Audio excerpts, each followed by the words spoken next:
Welcome to Sacrilegious Discourse. I'm husband. And I'm wife. Together, we're reading the Bible for the very first time.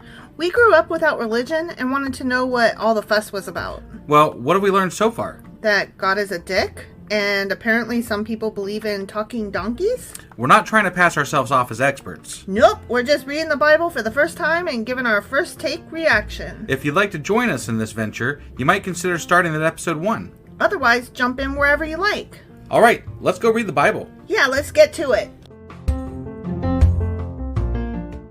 Husband! Wife! Do you know what we're doing tonight? Well, we're starting a new week, so we're doing a regular Psalmy episode. Yeah, we're still in Psalms. Yeah. Psalms. What's the Psalms or Psalms? The Psalm with the Psalm, the bang, the diggy, diggy. Yeah, we're doing Psalms 45, 46, and 47 tonight. Okay. And I have some interesting news on one of them. I'm looking forward to the interesting news. You should be. Like, I ran into the room and I was like, hang on, I gotta look at something. And I grabbed the physical Bible, which I never do. Yeah. And your face when I was doing that, and I was like, I can't tell you. Well, with the Bible, I don't know if I should be concerned or excited, you know? This one's kind of exciting, honestly. Okay. But right. I couldn't see anything, and you were like, what's going on? And I was like, just wait. All right. Well, let's go ahead and find out what this interesting shit is. Okay.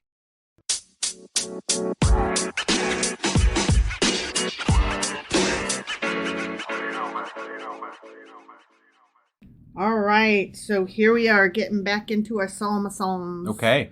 And we are starting with Psalm 45. 45. For the director of music, to the tune of Lilies. Lilies, huh? I didn't see a single note on that, so I can't even tell you what that is. It's Lilies. Don't you know Lilies? It's a song. It's a song. You know the song Lilies? Yeah. Of the sons of Korah. Okay. Right. We're not in David stuff anymore. We're in that section. Right. Mm-hmm. A maskil, which didn't we... We decided that doesn't mean anything, right. So we don't know what it means. It's a thing. A person or a thing. It's something. Or a direction or an instrument. Sure. Or a fart. Yeah. And it's a wedding song. It's a wedding song. This is a wedding song. Okay. Okay. My heart is stirred by a noble theme as I recite my verses for the king. My tongue is the pen of a skillful writer. You are the most excellent of men, and your lips have been anointed with grace, since God has blessed you forever. Gird your sword upon your side, O mighty one. Clothe yourself with splendor and majesty. In your majesty, ride forth victoriously in behalf of truth, humility, and righteousness. This is a wedding song, right? Mm-hmm, okay. Mm-hmm. Let your right hand display awesome deeds. Let your sharp arrows pierce the hearts of the king's enemies. Let the nations fall beneath your feet. Mm. Your throne, O God, will last forever and ever. A scepter of justice will be the scepter of your kingdom. You love righteousness and hate wickedness. Me too. I also do that. Yeah. Therefore, God, your God, has set you above your companions by anointing you with the oil of joy. All your robes are fragrant with myrrh and aloes and cassia. Joy oil, huh? Interesting. From palaces adorned with ivory, the music of the strings make you glad. I know I'm glad. Daughters of kings are among your honored women. At your right hand is the royal bride in gold of Ophir. There's the woman. It only took, 3 minutes to get there? Right? Okay. Listen, O daughter, consider and give ear. Forget your people and your father's house. Because, you have to desert them now. Yeah. You're coming to live with us. Yep. The king is enthralled by your beauty. Sorry. Honor him, for he is your lord. The daughter of Tyre will come with a gift. Men of wealth will seek your favor. All glorious is the princess within her chamber. Her gown is interwoven with gold. In embroidered garments she is led to the king. Her virgin companions follow her and are brought to you. They are led in with joy and gladness. Because they got that joy oil. Yummy, yummy. They enter the palace of the king. Your sons will take the place of your fathers. You will make them princes throughout the land.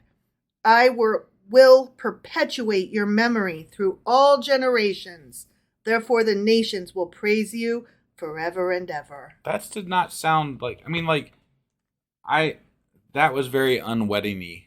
It was. Like, it really was. There was not, like, woman, you're going to be good to go now, and you forget your family, so. You belong to this man. You did belong to that man. Now you belong to this man. But the rest of it is about him, because he's just, badass and awesome. He's awesome. But the rest of it, is not about this union. We don't give a shit about that. No. You're obviously going to marry him and have children with him, so. They didn't know what love was back then. Right. They hadn't invented love yet. I wonder what year love was invented. I don't know. I wonder if that part of, well, no, it had to be after the flood, for sure.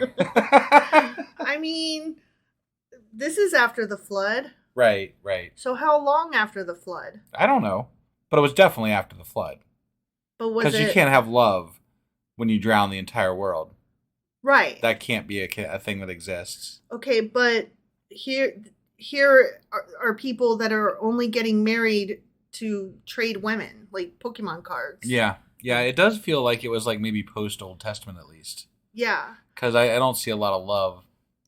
Well, I mean, there's love towards God according to the Bible. That's not, I'm talking about like getting married, like partnering man-woman up love. For love. Right. Well, not even man-woman love. Partner love. Partner love. Yeah, sorry. Yeah. I misspoke. You did. I did. Like romantic love, like partnership love. Yeah. Like I want to spend my life with you and do finances with you. There's a small problem with this. What? It's that the Bible does not respect women. Oh yeah. So for them, love still hasn't been invented even today. Yeah. That reminds me, this is a little bit off topic, but we both happened to listen to the same story today. We did. About Beth Moore. Yeah. And you weren't really familiar with her name. I was not. I was because when my mom became a super Christian, I knew of her as a Bible study guru person, and churchy ladies across the country would clamor for her Bible study curriculum. So if you ever went to ladies' Bible studies, they were her curriculum. Well, that makes sense. I would not have heard of her because none of my family became super Christians. Nor would you have gone to a ladies' Bible study. Nor that, yes. Right. So, I want to be fair here. I was of split mind about her. On the one hand, she's a very good speaker. Yeah. And I didn't hate listening to her speak. And she seemed very sincere. And she was definitely more progressive than a general. Like I'm not there yet. Okay, sorry. I'm still speaking about her during my time. Got it. When I was first listening to her as a Bible study person. Okay. Yep. She was a good speaker, and I enjoyed hearing her take on things just because I was really into comparative religions and philosophy and interpretations and stuff. Right. But of course, she didn't appeal to me because Baptist. Yeah. And she was the southernest of Baptists. Right. And she had the hair and makeup and nails to go with it. Yeah. So that I found unappealing. So the news story now that we both listened to, I think it was, you said on NPR? Yeah. Like, I couldn't remember. It was like the weekend edition, Sunday edition type thing or something like that. Yeah. And apparently when the Hollywood Access tape came out, she was like, "Excuse you? Right. I don't think so." And so she started questioning why all the church leaders around her were still following Trump, even though he was clearly a despicable human being. And she had suffered, sexual assault as a child and molestation as a child. Right. And she spent a lot of time counseling people that were going through that too. Yeah. So she's like, this is not good. This isn't right. This isn't. And so she started getting like a lot of death threats and fell into disfavor among the churchy crowd, which is just to me amazing because I'm so familiar with this person and her name, and I didn't hate her by any means. I just wasn't a fan. Well, my understanding was that she fell out of favor with them at the same time that there was a controversy in their church. You know, they had a church gathering or whatever of all the churches or whatever, and there was some problems with pastors molesting children and stuff. So they chose to make the focal point that they rallied against her not being able to preach in front of a congregation. Right, because instead of dealing with the other thing. Women were supposed to not be preaching anyways. Right. But I mean, I just, like, it blows me away. They chose to focus on that and not the child molestation thing. Sounds about right. Like, that Jesus tracks. Christ. That totally tracks, right? I mean, it's the exact same thing that the Catholic Church is famous for, right? Sure. Yeah. So, I mean, doesn't it track? It tracks, totally. It's just... part of why churches are getting such a bad rap. I mean, like, you can't cover up child molestation and then expect people to like you. Yeah. Like, that's engage in it and then actively cover it up. And then on top of that, like, persecute people who speak out against it. Right. That is just so ludicrous. Yeah. So now she has left the Baptist church. So she's still a Christian. Right. And she's still part of the Christian faith, but she's with a little bit more of a progressive church, I think. Yeah. But I think I believe they said Anglican. Yeah, that sounds right. Which I'm not real familiar with that denomination, but... I'm not either. But clearly they didn't turn her away, so at least they're friendly with women, I guess, question mark? My understanding was they were much more progressive, but I don't know much about them, so I don't want to speak to that. The question was posed to her about her stance on LGBTQ, and is she more friendly towards that now? And she deftly dodged the question, which was a big fat hog no in my book. Yeah, but I'm sure her view has been softened at the very least. Even though it may not have changed, it's been softened. I hear you. And not that makes it good. No, I know. I hear you. It's just that that's not good enough for me. Right. And so my sympathy for her only runs so deep. Sure. I'm just interested because I was familiar with who this woman was and I attended some of her Bible study curriculum. Right. You know, and it just blows my mind that somebody who is so entrenched and so active in quote unquote saving souls and out there, you know, an active fighter for Christ, you know, talking about donning your weaponry and shit like that, like putting on your armor and glory of God. And, you know, this is like the things that she said and they turned on her. Right. And that's just so weird to me. And I'm like, whoa, she fell off her pedestal hard. It's a men's club. It is a men's club. And it's like she didn't realize that until she was the woman that it happened to. Right. That kind of makes me mad at her in a way because I'm like, it's nice because you were like a white rich woman, I guess, who like lucked out and you just never thought it would be you. Right. And it's why we always say you can't just sympathize from afar and you can't just sympathize for some because it will come for you. Yeah. And it did. Right. You know? So, okay, that's way off topic here, but it was very relevant, I feel like, to what we were talking about. Yeah. So, okay, anyway, Psalm 45 Notes. Yes. Is a song for the king's marriage. Okay? Yeah. And then right there, just in that. Yeah. The king's marriage. Yeah. The woman doesn't even enter into the equation.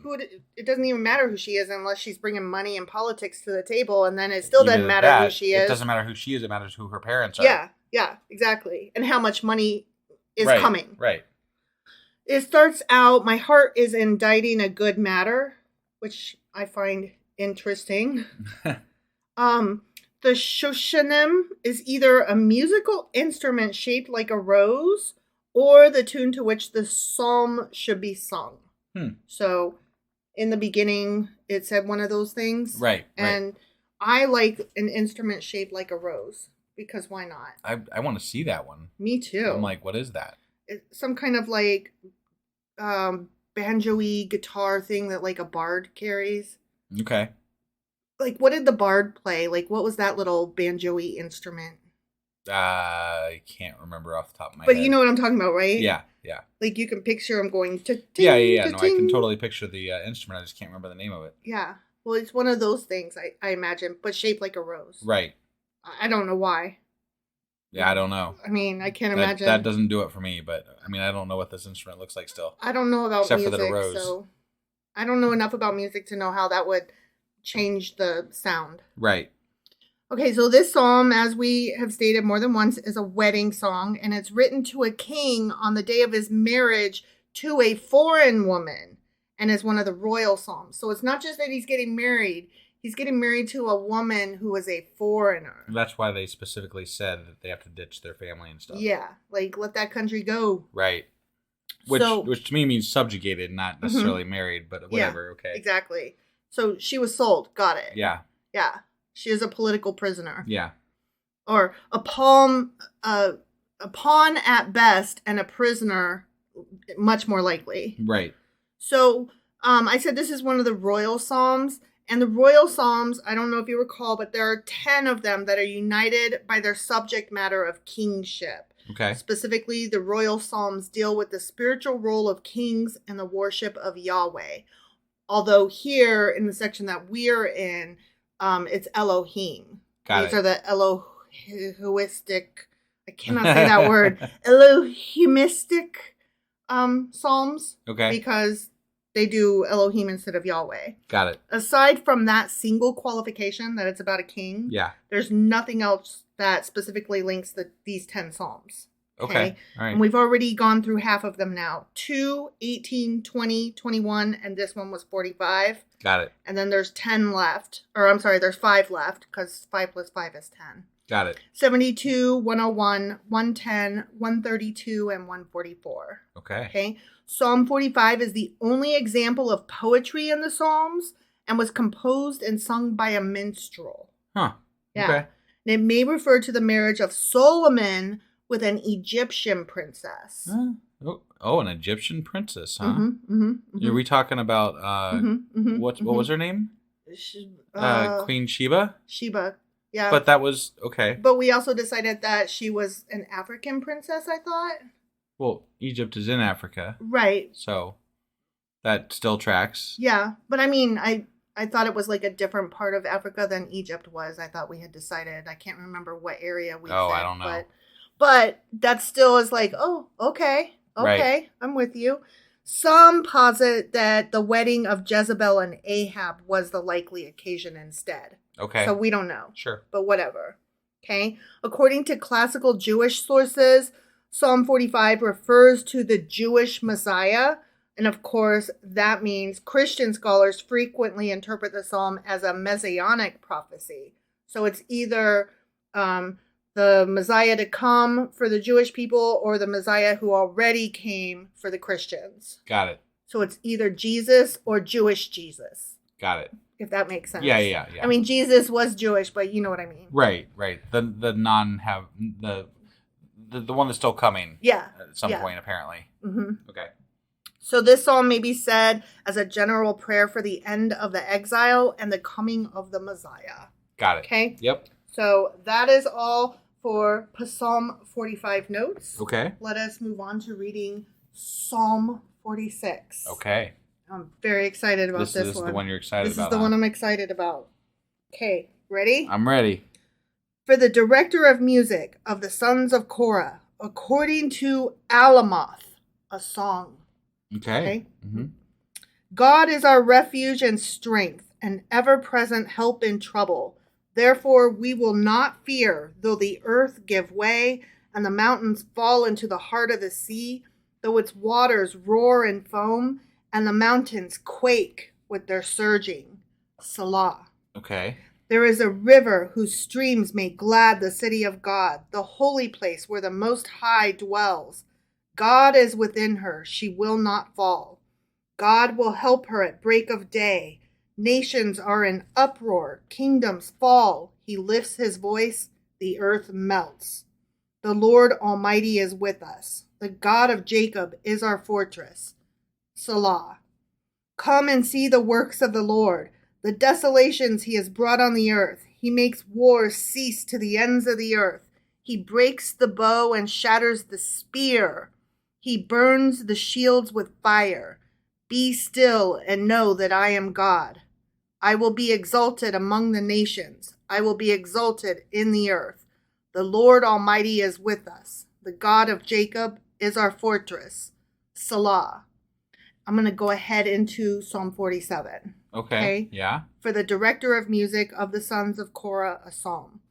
Clap your hands, all you nations. Shout to God with cries of joy. How awesome is the Lord Most High, the great King over the earth. He subdued nations under us, peoples our feet. He chose our inheritance for us, the pride of Jacob whom he loved. Salah. God has ascended amid shouts of joy, the Lord amid the sounding of trumpets. Sing praises to God, sing praises. Sing praises to our King, sing praises. For God is the King of all the earth. Sing to him a psalm of praise. God reigns over the nations. God is seated on his holy throne. The nobles of the nation assemble as the people of the God of Abraham. For the kings of the earth belong to God. He is greatly exalted. Okay. Now let's get into my notes. Okay. Yeah. So, Psalm 46. Yeah. Notes for Psalm 46. Okay. This one is referred to as God is our refuge and strength. It's also referred to as a song of holy confidence and Luther's psalm, as in Martin Luther. Okay. It starts out, God is our refuge and strength, a very present help in trouble. This psalm may have been composed after David defeated the enemies of ancient Israel from surrounding lands. There is a difference of opinion among Christian scholars as to which river the psalm is referring to in verse 4. Okay? Mm-hmm. The Jordan River is one, but it's most unlikely due to its distance from Jerusalem. Okay? An unnamed river in Jerusalem during the millennial reign of Christ that ran from beneath the temple in Jerusalem eastward to the Dead Sea. Could be that one. Okay. Or an unnamed river in Jerusalem after the millennial reign of Christ that flowed from the New Jerusalem. Okay? So, can I interrupt for just a second, actually? Mm-hmm. I'm curious. You said it was named after Martin Luther. No, I said that it is often referred to as, not named after. Okay. It is referred to as God is our refuge and strength. It is referred to also as a song of holy confidence. And it's also referred to as Luther's psalm because he used it a lot. That came much later in time, so I just was curious. Okay. Sorry. Although, how much later? We don't know because I'm going to get into some stuff. Okay? Yeah. So, this psalm... Oh, I already covered that. Sorry. So anyway, we don't know what river they're talking about. Sure. But it's probably one that was under the Temple of Jerusalem, either before or after Christ. Okay. Verse 10 is further developed in Psalm 47, which is why I read them back to back. Sure. And also because 46 ends with Salah, which we take to mean maybe a pause before continuing. Or a moment of silence before continuing. Sure, yeah. So, I'm sure you've heard this one. Be still and know that I am God. Right. Yeah. I will be exalted among the nations. I will be exalted in the earth. Right? Uh-huh. The psalm is recited in Jewish prayers for the end of all wars. And, interestingly enough, this is not the cool bit yet. This is just interesting. Okay. President Barack Obama referenced the psalm in several speeches, most notably his Tucson Memorial speech and his speech on the 10th anniversary of the September 11 attacks in New York City. So that's cool. Yeah. Okay, now we're getting to the really good bit. Okay. Ready? I'm ready. Okay. For some decades now, some theorists have suggested that William Shakespeare placed his mark on the translated text of Psalm 46 that appears in the King James Bible. Mm-hmm. Although many scholars view this as unlikely, stating that the translations were probably agreed upon by a committee of scholars. Okay. I hear that. Yeah. However, let me continue. Yeah. On the other hand, Shakespeare was in King James's service during the preparation of the King James Bible. And was generally considered to be about 46 years old in 1611 when the translation was completed. Okay. There are a few extant examples of Shakespeare's actual signature, as was customary at the time, with spelling being somewhat lax in those pre-standardized days. On at least one occasion, he signed it Shakespeare, Shaks, instead of Shakes, Shakespeare. This is the part where I lost my shit and said, hang on, and had to run and grab this Bible and start counting some words. Okay. And the King James Version, the 46th word from the beginning of Psalm 46 is shake. Now, ours says quake instead of shake. Okay, sure. But it's there. Yeah. And the 46th word from the end, omitting the liturgical mark Salah, so don't count that, is spear. Interesting. Yeah. Interesting. Now, it's not the 46th word in our interpretation. Right, we're using the NIV. James, right. But it is the 42nd word in both 42 words from the beginning and 42 words from the end. You will get a shake and a spear, or a quake and a spear. Right. I was like, what? Get the fuck out of here. So, I mean, who knows when that shit was written? Right. You know what I'm saying? That's interesting that it might be influenced by Shakespeare. Yeah. That he at the very least helped pen the translation. Right. I was like, hang on a sec. What? Yeah. Okay. So that just blew my mind there. Yeah, no, that's really cool. All right. And I mean, with the King James Version having lots more these, thous, and those, I can see how it would have added 4 words onto the end and beginning. Sure. You know? Yeah.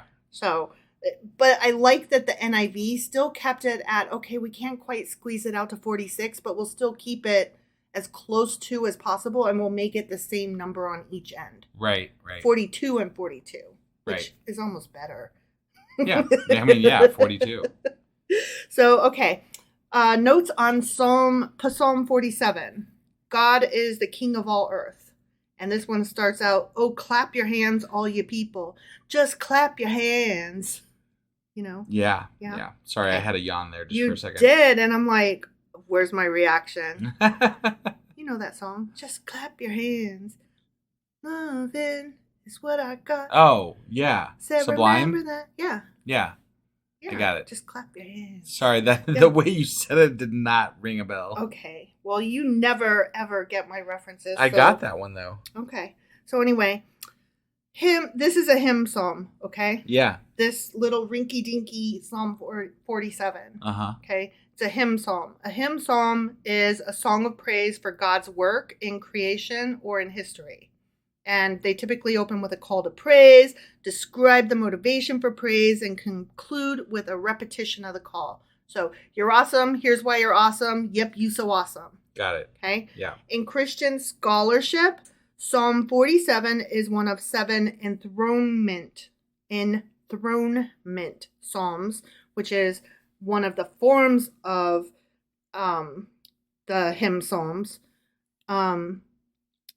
Sorry, I lost my place. Okay. And enthronement psalms celebrate the crowning and enthronement of Yahweh as king at a festive occasion. Got it. Okay, and that's it. Okay. That's all the notes for that boring little rinky-dink edition at the end. But Shakespeare! Right? KCY was a little bit excited. Yeah, no. KCY had to run gasping from my notes and say, hang on a sec, and grab a book and start counting the words. Right. Although it does not make me happy that Shakespeare might have been involved in one of the worst translations of the Bible ever. Not his fault if he was in service to King James. Right. He had to do it or, get his head chopped off or something. Right? Like, I'm not going to disobey the king. Right? No, I agree. Mm-hmm. I agree. Are you? He's like, can I do this and you'll pay me and then I'll go back and I'll write my shit?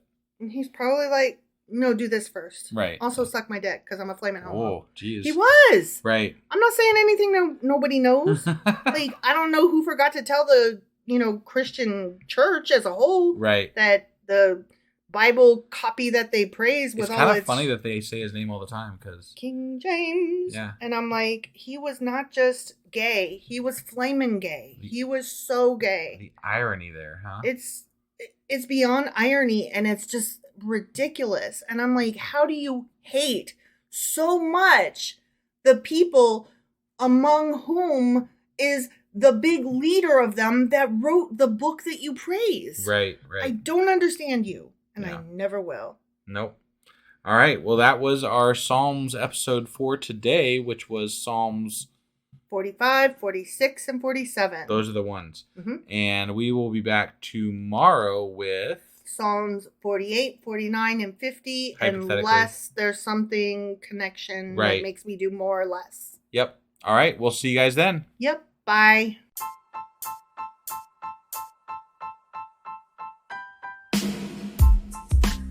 Hey, wife. I guess that's the end?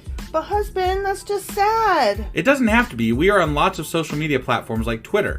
Our handle there is sacrilegious_D. For D's nuts. Oh my God. Stop doing that. Anyway, we're also on Facebook, Instagram, and Pinterest. There's a link to all of our social media sites at our website. Ooh, we have a website? Yeah, it's sacrilegiousdiscourse.com, where you can also find a link to our merch shop. We have a merch shop? Yep, we have podcast-themed clothing, mugs, notebooks, and more, as well as an atheist and science-themed products.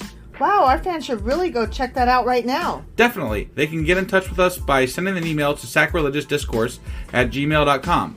But before they do that, we could really use some help. Oh yeah? With what? Well, it's not free running the podcast, and we need some financial support in order to get better equipment, which will free up time so we can concentrate on our podcast and our fans. Okay, so what should they do? Head over to patreon.com/sacrilegiousdiscourse and sign up as a contributor on our podcast. Supporters there receive additional bi-weekly episodes that we record just for our Patreon members for as little as $2 a month.